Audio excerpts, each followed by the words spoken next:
और अगली खबर गोंडा से है, जहां पर पहाड़ों पर बारिश और बैराजों से लगातार पानी छोड़े जाने के चलते घाघरा और सरयू नदी का जलस्तर अचानक बढ़ने से जिले में बाढ़ जैसे हालात पैदा हो गए थे।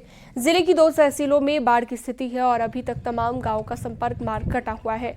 सड़कें तालाब में और खेत खलियान नदियों में तब्दील हो गए हैं। फिलहाल घाघरा नदी खतरे के निशान से लगभग 70 सेंटीमीटर नीचे बह रही है।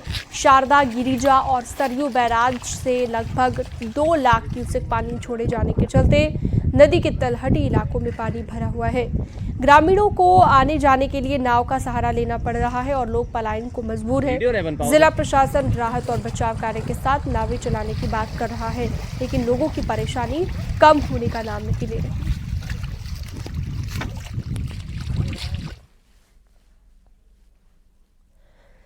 शाहजहांपुर में आई बाढ़ ने भारी तबाही मचाई है। बाढ़ का पानी गुजरने के बाद अब तबाही देखने को मिलने लगी है। नेशनल हाईवे 24 की सड़कें जगह जगह पर कट गई हैं। दुकान और ढाबे पानी में बह गए हैं। इसके चलते उनको दोबारा से कारोबार शुरू करने में काफी वक्त लग जाएगा। हाईवे पर जगह जगह पर गड्ढे हो गए हैं, जैसे पूरी तरह से दुरुस्त होने में काफी समय लगेगा।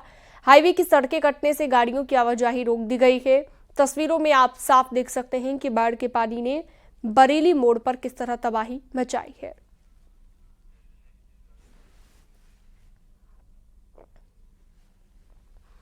बात हरदोई की करते हैं। बाढ़ का कहर यहां पर भी जारी है। जिले की 4 तहसीलों के सैकड़ों गांव में बाढ़ से प्रभावित लोग परेशान हैं। शाहबाद, सवाईजपुर, बिलग्राम और हरदोई सदर के 133 गांव बाढ़ से प्रभावित हैं।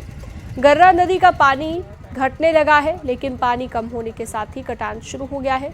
कटान से रास्तों पर आवागमन बंद हो गया है। बाढ़ से हर तरफ हाहाकार मचा हुआ है और ग्रामीण पलायन करने को मजबूर हैं।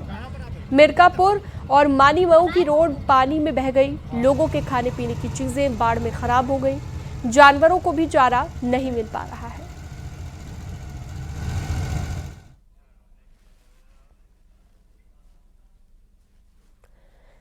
कौशाम्बी में अतीक अहमद की गुरगेश शाकिब पर 5 लाख रुपए की रंगदारी मांगने का आरोप लगा है। राजूपाल हत्याकांड की गवाह रुखसाना के भांजे नदीम से 5 लाख रुपए की रंगदारी मांगी गई। पीड़ित नदीम ने विरोध किया तो उसे बाइक से खींचकर मारने की कोशिश की गई। पीड़ित नदीम की शिकायत पर आरोपी शाकिब के खिलाफ मामला दर्ज किया गया। राजूपाल हत्याकांड में पीड़ित नदीम की मौसी रुखसाना मुख्य गवाह थी। संदीपन घाट थाना क्षेत्र के उजीहिरी खालसा गांव का रहने वाला है पीड़ित नदीम। आरोप यह है कि अतीक के गुर्गे ने कहा, तेरी मौसी रुखसाना की गवाही पर आबिद प्रधान आदि को उम्र कैद हुई है। मुकदमे की पैरवी में आबिद प्रधान का 5 लाख खर्च हुआ है। भरपाई अब तुमको करनी पड़ेगी। 29 मार्च 2024 को सीबीआई कोर्ट ने 6 आरोपियों को उम्र कैद की सजा सुनाई थी।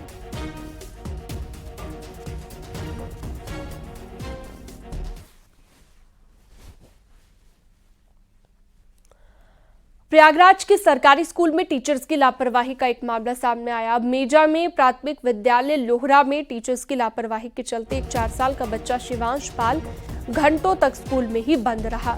छुट्टी के वक्त जल्दी जाने के चक्कर में टीचर्स ने बच्चे को नहीं देखा और स्कूल को बंद कर चले गए। बच्चा अपनी बहन शिवानी के साथ स्कूल गया था। स्कूल में बच्चे का एडमिशन नहीं हुआ है। स्कूल बंद होने के बाद बच्चा रोने लगा। तब एक लड़के ने गांव के लोगों को इसकी जानकारी दी और बाद में स्कूल का ताला तो खोलकर बच्चे को परिजनों को सौंपा गया। मामले में बीएसए ने प्रभारी हेडमास्टर और एक टीचर को सस्पेंड कर दिया है। जांच को लेकर आदेश दे दिए गए हैं।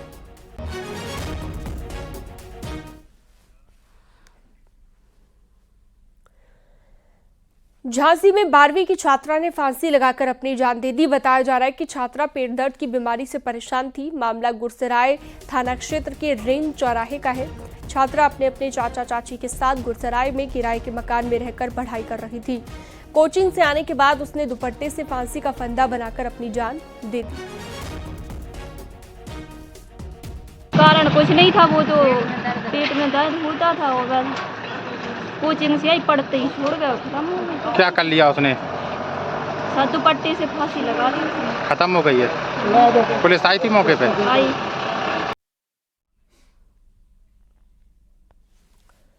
और अगली खबर अयोध्या से। रामलला के साथ अयोध्या की सुरक्षा व्यवस्था में अब राष्ट्रीय सुरक्षा गार्ड यानी कि एनएसजी की तैनाती होने जा रही है।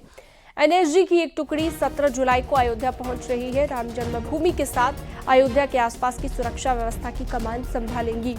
रामलला के भव्य मंदिर बनने के बाद से ही अयोध्या की सुरक्षा व्यवस्था को और भी ज्यादा सख्त करने की तैयारी है।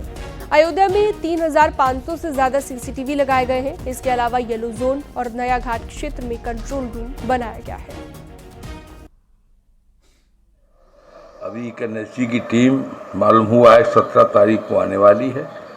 वो आएगी और राम मंदिर के साथ साथ अयोध्या की चारों तरफ की स्थिति का अवलोकन करेगी।